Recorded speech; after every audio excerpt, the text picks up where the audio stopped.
먼저 질문으로 오늘 말씀을 좀 시작해 볼까 합니다. 여러분, 교회에 와서 한번 이렇게 울어본 때가, 눈물을 흘려본 때가 마지막이 언제쯤인지 기억이 나시나요? 뭐 찬양을 하든 또 기도를 하든. 예.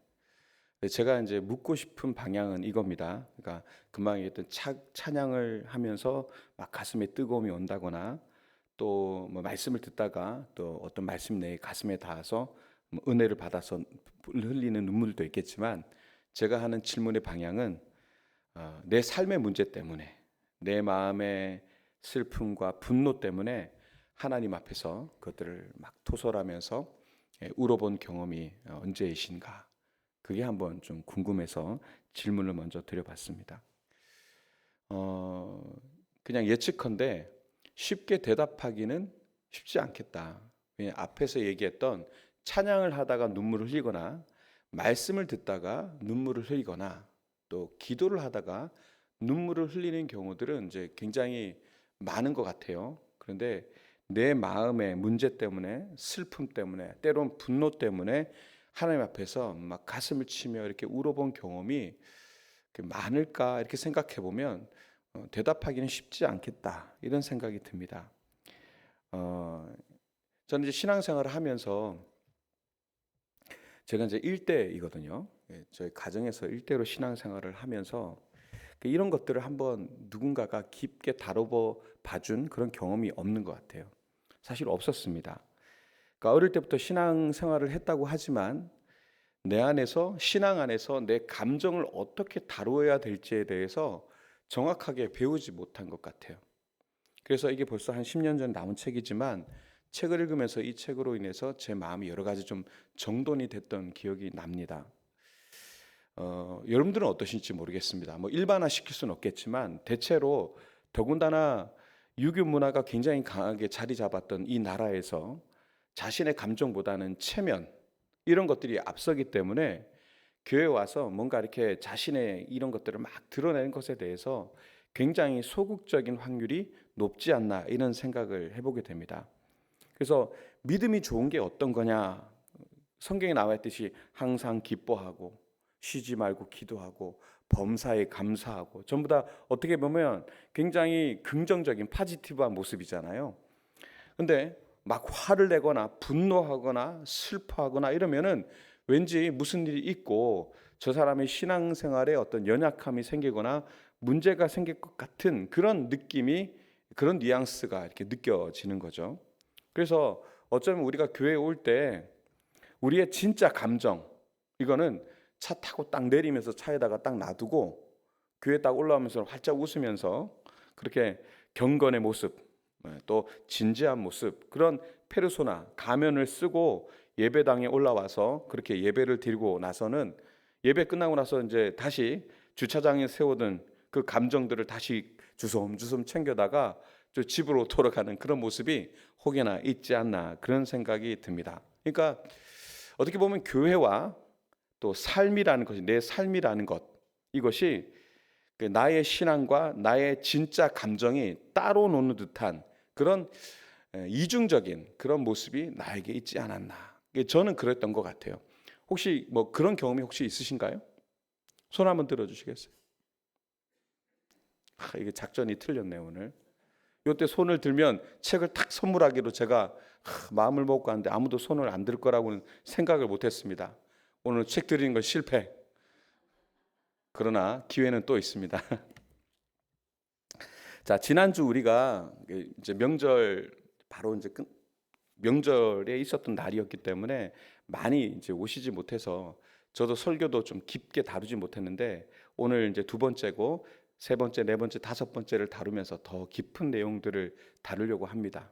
자, 오늘은 한 2단계 정도 되는 내용인데, 자, 지난주에 우리는 우리의 영성이 보이지 않는 90%의 빙산 아래에 잠겨 있다라는 비유로서 얘기를 나눴습니다.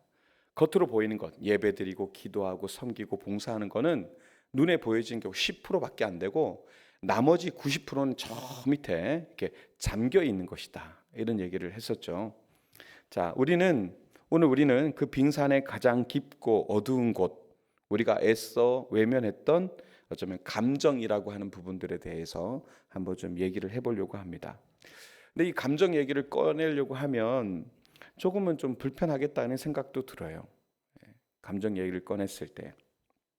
그러나 이 불편한 진실을 우리가 마주 대하고 대면할 때서야 비로소 우리의 영성이 땅에 발을 딛고 우리의 삶을 진짜 변화시키는 진짜 능력을 경험하게 되는 토대가 된다라고 저는 믿습니다. 그래서 이 얘기가 좀 추상적일 수 있어요. 왜냐하면 감정에 대한 얘기이기 때문에. 그리고 모든 사람들에게 이게 동일하게 적용될 수 있을 것이냐에 대해서는 저도 조금 의문은 있지만, 그럼에도 불구하고 제가 이 책을 선정하고 정서적으로 건강한 영성이라는 책을 제가 선정하고 이걸 5주의 설교를 이제 다 담아내려고 하는데 좀 힘들긴 합니다만, 아무튼 우리의 이 감정의 부분들을 한번 이렇게 끄집어내 보는 이 작업이 분명히 필요하긴 하다. 그리고 이것을 통해서 어쩌면 진짜 능력을 경험하게 될 수 있겠다. 어떤 능력? 우리의 삶을 비로소 변화시키는 능력. 내 감정을 그냥 격하게 그냥 묵혀두고 외면하고 이렇게 해서 우리가 계속 그 트라우마와 과거의 감정에 매여서 여기서 벗어나지 못하는 인생이 아니라 이걸 마주 한번 대면하고 힘겹지만 정면을 한번 부닥친 다음에 그걸 넘어설 때 우리의 진짜 변화가 그때서야 이루어지겠다. 이 부분에 대해서는 여러분들도 공감하실 거라고 봅니다. 이론적으로라도.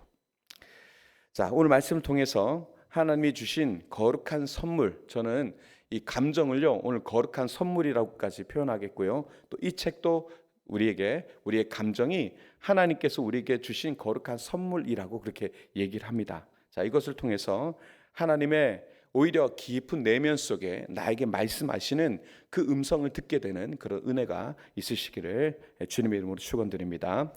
자, 먼저 이 정서적으로 건강한 영성, 이 책을 쓴 분의 이름이 지난주에 말씀 피터 스카지로 목사님입니다. 목사님입니다.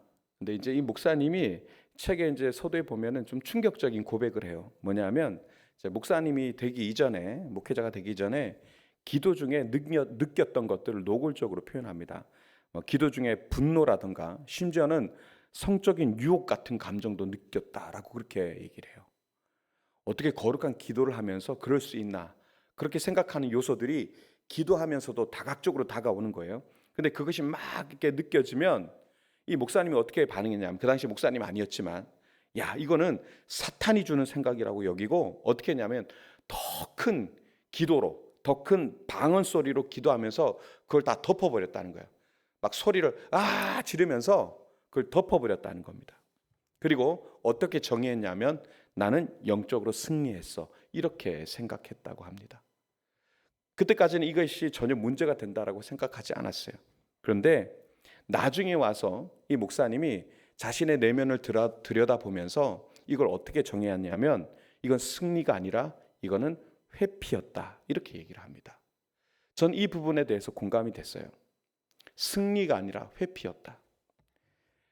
내 자신의 내면 속에 저 깊이에서 올라오는 어쩌면 아주 필요한 신호였다라는 거죠.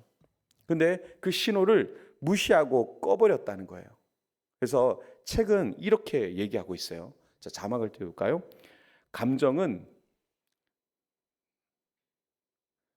바짝 긴장하고 있어야 돼요, 방송실. 자, 같이 읽겠습니다. 시작.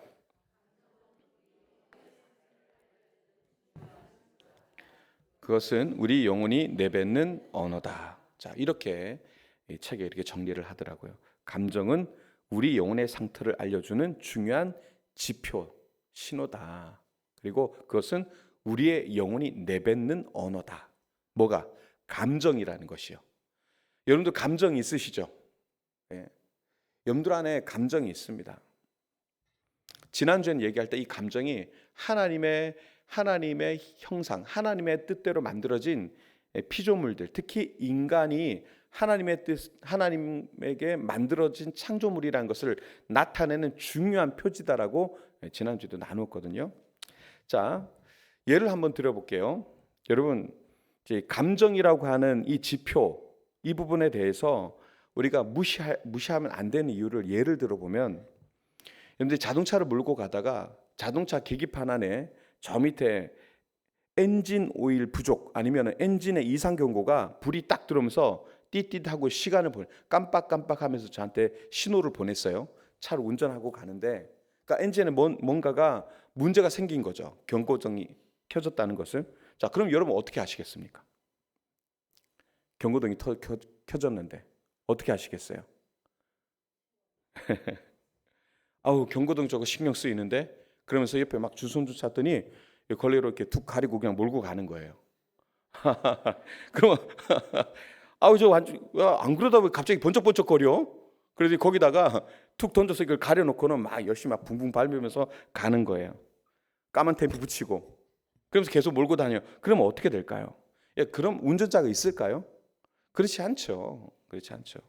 정비소에 바로 가서 이건 다른 것도 아니고 엔진 문제니까 바로 고쳐야 되는 거죠.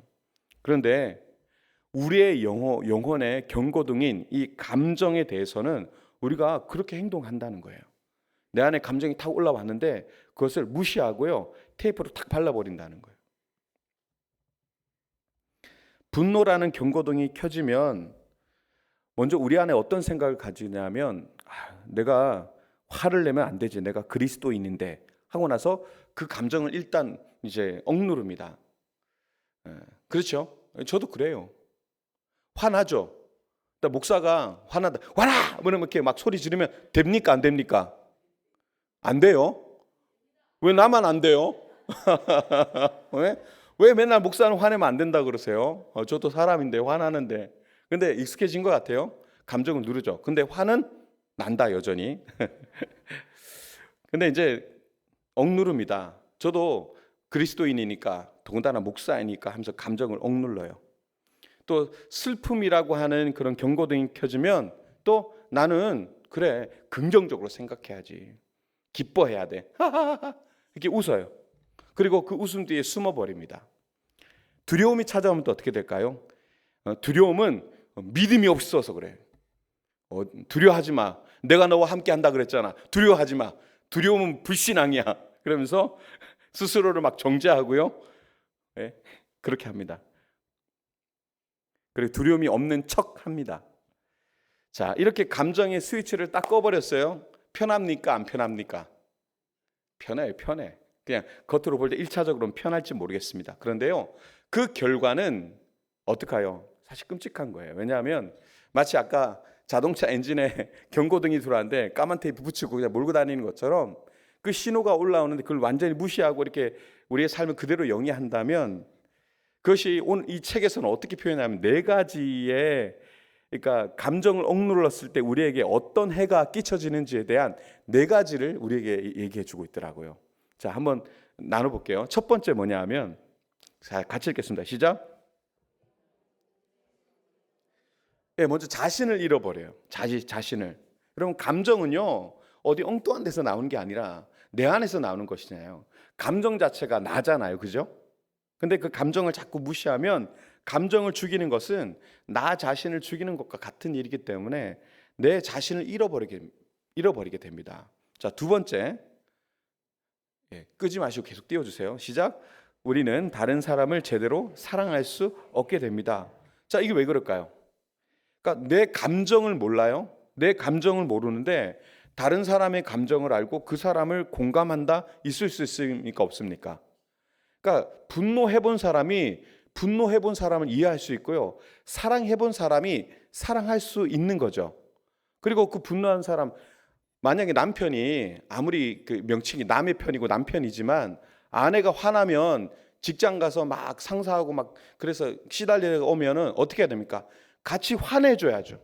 같이 또라이 그러면서 같이 화내주고 아내의 편이 되어줘야죠. 누가 당신 이렇게 힘들겠어? 나도 직장 생활에서 당신이 느끼는 그 감정 알아.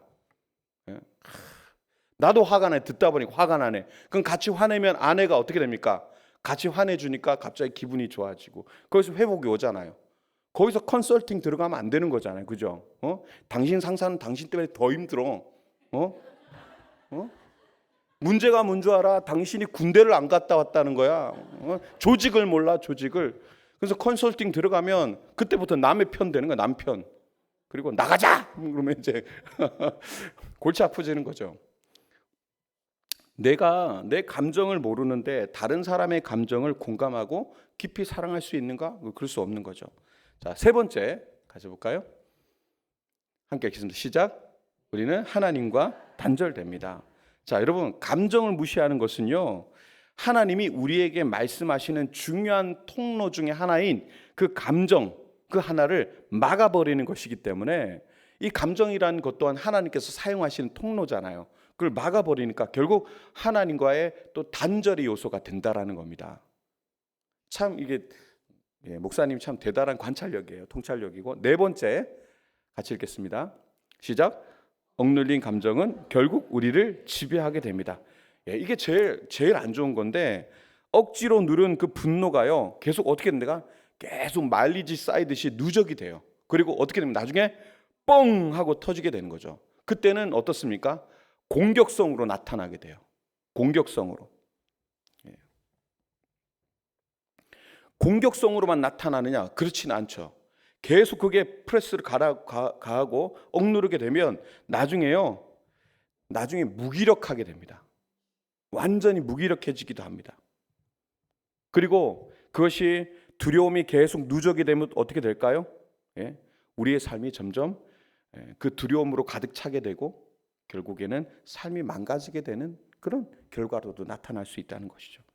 그러니까 결국 감정을 우리가 무시하는 신앙이라는 것이 결국 어떻게 되는 것이냐, 우리로 하여금 위선자로 만들게 되고요. 겉으로는 거룩하고 괜찮은 것처럼 보여지지만 속으로는 점점 병들어가는 이중적인 삶을 살게 되는 그런 모습을 보이게 되는 거죠. 그러니까 이런 분들이 갑자기 멀쩡하게 신앙생활 잘 하다가요, 갑자기 교회에서 사라져요. 아무도 그 이유를 몰라요. 감정을 누르고 내 안에 있는 것들을 다 감추고 꾹꾹 누른 채 아무 오픈도 하지 않아요. 그리고 어느 날 갑자기 휙 하고 사라져요. 섭섭한 마음들, 그런 것들을 좀 이렇게 내놨어야 되는데 섭섭한 마음이 계속 쌓였고 나중에는 결국 어떻게 합니까? 그냥 그것들을 그때 얘기해서 나 그것 때문에 좀 섭섭했는데 나 좀 이해해줘, 좀 챙겨줘. 이 한마디가 하기가 어려운 거예요.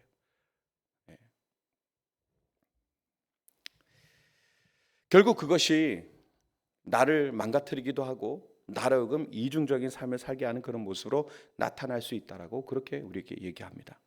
자, 그러면 성경은 과연 감정에 대해서 우리에게 뭐라고 얘기하고 있는가? 이거 궁금하시죠?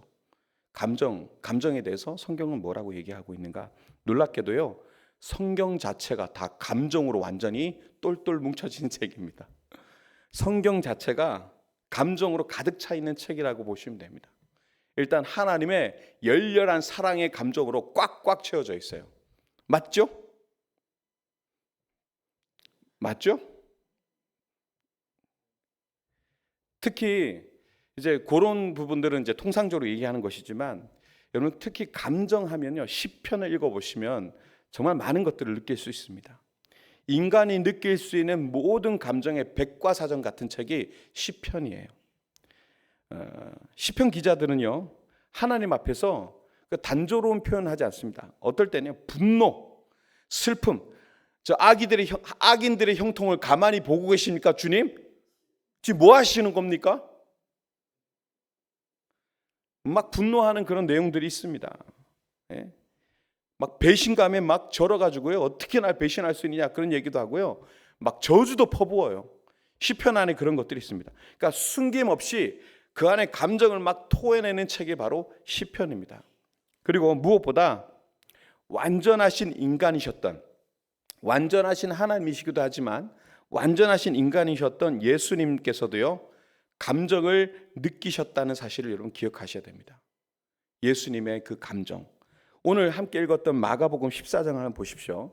14장을 보시면 십자가를 이제 앞두고 겟세마네 동산에서 기도하실 때 예수님께서요, 심히 놀라시며 슬퍼하사 제자들에게 말씀하시는 부분이 있습니다. 자, 마가복음 14장 34절 말씀인데 같이 한번 읽어볼까요? 앞에 부분입니다. 시작. 말씀하시되 내 마음이 심히 고민하여 죽게 되었으니. 자, 이렇게 표현하니까 사실은 조금 너무 고상한 듯 이렇게 느껴지시죠? 요걸 직역을 하거나 다른 번역을 보면 이렇게 됐어요. 내 영혼이 심히 괴로워 죽을 지경이다. 여기 머무르면서 깨어서 기도해라. 제자들과 함께 가면서 기도할 때 내가 죽을 지경이다. 너희들 여기서 졸지 말고 나를 위해서 기도해라. 그렇게 얘기하시는 거예요. 내 마음이 근심에 쌓여서 지금 정말 죽기 직전이다. 까무라치기 직전이다. 너희들 나를 위해서 기도해라. 그렇게 얘기하시는 거예요. 여러분, 이게 사실은 이렇게 얘기했지만 상상이나 되십니까? 다른 분도 아니고 하나님의 아들이신 예수님께서 내가 진짜 죽을 만큼 고통스럽다고 그렇게 슬프다고 말씀하고 계시는 것에 대해서 여러분, 그게 이해가 되십니까? 예수님은요, 하나님이신 예수님도요, 자신의 감정을 부정하거나 영적인 힘으로 억누르지 않으셨습니다. 여긴 제가 이제 설교문에는 이렇게 기록하진 않았지만 예수님께서 성전 청결 사건 때도요, 분노를 감추지 않으셨어요. 이것들이 여기 와서 환전상인을 막 가득가득 채워놓고요, 거기서 막 돈 바꿔주고 폭리를 취하고 거기다가 막 엄한 것들 팔면서 그 기도해야 될 그 장소를 사꾼들이 막 넘쳐나는 그런 장소로 바꾼 것에 대해서 예수님께서 얼마나 화가 나셨는지 채찍을 만들어서 막 휘둘면서 다 쫓아내 버리셨잖아요. 감정을 숨기지 않으셨습니다. 오히려 그 감정을 끌어안고 하나님 아버지 앞에 그냥 그대로 나갔어요. 자, 오늘 읽었던 본문에서 마가복음 14장에서 36절을 같이 한번 읽어보겠습니다. 자, 앞을 보고 같이 읽겠습니다. 시작. 이르시되 아버지께서는 모든 것이 가능하오니 이 잔을 내게서 옮기시옵소서. 그러나 나의 원대로 마시옵고 아버지의 원대로 하옵소서 하시고. 아멘. 하나님 앞에 있는 그 마음을 가지고 하나님 앞에 그대로 나갔어요. 이 잔을 내게서 옮기시옵소서. 제가 죽겠습니다. 여러분, 이것이 바로 정서적으로 건강한 영성의 핵심이다. 이것이 바로 오늘 말씀의 주요 메시지입니다. 나의 감정을 피하거나 없애는 것이 아니라 있는 그대로 인정하고 그것을 가지고 하나님 앞에 정직하게 나아가는 것. 나의 감정이 내 삶의 주인이 되게 하는 것이 아니라 나의 감정을 통해 하나님의 뜻을 발견하고 그분께 순종하는 것. 이것이 바로 예수님께서 우리에게 보여주신 바로 그 길입니다. 감정을 다스리는 그 길. 여러분, 우리가 감정을 느끼는 것은요, 결코 죄가 아닙니다. 우리가 감정을 느끼는 것은 또한 믿음이 없어서도 아닙니다. 우리가 감정을 느끼는 것은 우리가 하나님의 형상을 지음받은 인간이라는 가장 강력한 증거입니다. 예수님이 똑 닮았죠? 예수님께서 그렇게 하나님께서도 감정이 있으셨고 예수님께서도 감정이 있으셨고 그리고 그를 닮은 그 하나님의 자녀들이 우리조차도 그 형상을 닮아 이 감정을 지닌 것입니다. 여러분, 우리가 오늘 말씀을 아주 깊게 들어가진 않았지만 오늘 두 가지 정도의 질문 앞에 질문 앞에 우리가 늘 우리의 삶을 좀 놓아야 되지 않을까 이런 생각이 듭니다. 계속 그냥 감정의 스위치를 꺼버리고 무미건조하게 분리된 신앙생활, 이렇게 마음 먹으면 안 돼. 예전에 했던 것처럼 그렇게 살아가시겠습니까? 사실 그건 굉장히 건강하지 않거든요. 오늘 말씀드린 예수님처럼 또 다윗처럼 나의 진짜 감정을 가지고 하나님 앞에 나아가는 그런 용기가 굉장히 필요합니다. 저는 이제 신방을 하거나 성도님들을 만나면서 여전히 예전에 가졌던 트라우마와 가슴 아픔과 그런 괴로움과 분노들을 여전히 삭히지 못하고 하나님 앞에 나와서 예배드리고 수십 년간 신앙생활을 해도 거기서 도무지 벗어나지 못하는 그런 모습들을 종종 목격하게 됩니다. 너무너무 안타까워요. 그렇다고 무조건 보라 새 것이 되었도다 이 말로 다 덮을 수는 없습니다. 왜냐하면 하나님께서 우리를 의인이라고 여기 칭의라고 하는 의인의 신분을 주셨지만 우리에게 여전히 의인의 실력이 없기 때문에 그 의로움을 만들어가기 위해서 성화의 과정을 가지고 지금 달려가고 있잖아요. 그렇죠? 여전히 우리 안에 그런 감정들은 남아 있다라는 것이죠. 그래서 우리가 연습을 좀 해야 될 것 같아요. 그러니까 이게 익숙하지 않으니까 더 잘 못하는 것 같아요. 하나님 앞에 내 감정을 드러내는 것에 대해서 되게 익숙하지 않은 것 같아요. 안 하다 보니까. 그래서 여러분 친한 친구한테 가면 감정 드러내시죠? 그렇죠? 예. 그렇듯이 하나님께서 우리를 지난주 제가 언제 그랬죠? 주일날 그랬나요? 친구 아이가 막 그랬잖아요. 제가 주일날 3부 예배 때 기억나세요? 예, 하나님께서 우리를 친구 삼아 주셨는데 그 친구이신 하나님 앞에 나아가서 내 감정을 드러낼 수 있어야 되는 거죠. 근데 이거 굉장히 연습이 필요합니다. 자, 그래서 우리가 오후든 저녁이든 언제든지 잠시 하는 일을 딱 멈추고 두 가지 질문을 우리에게 던졌으면 좋겠어요. 첫 번째 질문이 뭐냐? 또 자막 한번 띄워주실까요? 자, 시작. 나는 지금 무엇을 느끼고 있는가? 만약에 여러분들이 어떤 일을 하다가 나는 지금 내 감정이 어떤 상황 가운데 있는가?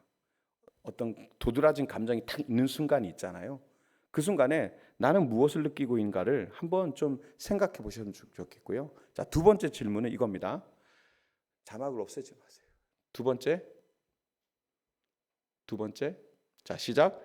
하나님은 이 감정을 통해 내게 무엇을 말씀하고 계신가? 자, 하나님은 이 감정을 통해서 내게 무엇을 말씀하고 계신가? 이건 쉬운 것 같지만 실제적으로는 어렵습니다. 내가 지금 가지고 있는 감정, 하나님 제가 지금 그러니까 내가 내 감정을 판단하지 말고 내 감정조차도 먼저 누구께 하나님 앞에 이렇게 가져가시라는 거예요. 야, 내가 그리스도인데 이렇게 화를 내면 안 되지. 그렇게 생각하지 말고요. 하나님, 제가 지금 화가 나 있어요. 하나님, 제가 왜 이렇게 긴장하고 있어요? 제가 무엇 때문에 이렇게 두려워하고 긴장을 하고 있고 화가 나 있을까요? 하나님, 제가 이 화가 나 있는 이 감정의 뿌리에 도대체 뭐가 있을까요? 그리고 하나님께 여쭤볼 수 있어야 돼요. 그 마음을 가지고 기도해야 돼요. 하나님, 제가 지금 화가 나는데 그 분노 아래 무엇이 있습니까? 제가 생각하는 기대가 무뎌졌거나 제가 생각했던 기준대로 안 됐거나 이런 것들인가요? 하나님, 만약에 그랬다면 그것이 제 욕심으로 인한 것입니까? 아니면 하나님의 정의 때문에 그런 것입니까? 하나님, 이 감정을 통해서 하나님, 제가 하나님께 어떤 모습을 보이기를 원하십니까? 이런 질문들을 던질 수 있어야 된다는 거예요. 이건 되게 훈련이 좀 필요한 부분이죠. 여러분들의 10%를 보면서 제가 판단할 수는 없습니다. 10%를 봤을 때는, 그러니까 빙산의 일각인 10%를 봤을 때는 여러분들은 너무나 훌륭한 예배자들이에요. 여러분들은 정말 훌륭한 섬김이들이에요. 그런데 보이지 않는 90%에 대해서는 저 모릅니다. 알 수가 없어요. 근데 그 밑바닥에 이 감정이라고 하는 것이 있는데 여러분들이 이렇게 웃고 계시지만 나름의 여러분들이 상처와 아픔과 분노와 트라우마를 가지고 지금까지도 거기서 자유하지 못한 채 살아가는 분들이 생각보다는 너무 많아요. 오늘 사실 그 오후에 목사님들과의 좀 만남이 있었습니다. 근데 얘기를 나누던 중에 요즘 교회에 성도님들 중에 정말 우울감을 가진 분들이 생각보다 너무 많다. 근데 다 같이 하는 말이 맞습니다. 진짜 많은 것 같아요. 이렇게 서로 얘기를 나누게 됐어요. 근데 그 감정이라든가 이런 것들에 대해서 한번 좀 이것들을 계속 누적시키고 외면하고 이 신호를 막 테이프 발라서 꺼버리지 않아야 되거든요. 근데 이걸 하지 못하니까 감정을 다스리는 법을 배우지 못하다 보니까 이런 것들이 점점 나타나지 않나. 이 시대 속에서 내 감정을 억누르고 그리고 시대의 흐름에 따라서 그냥 맞춰가고 끌려가고 하다 보니까 이런 것들이 나타나지 않나 여러 가지 생각이 듭니다. 물론 그것이 정답이거나 그렇진 않을 수 있겠지만 그렇습니다. 오늘 다윗의 오늘 이제 읽었던 139편 말씀을요, 여러분들이 전체적으로 한번 읽어보셨으면 좋겠어요.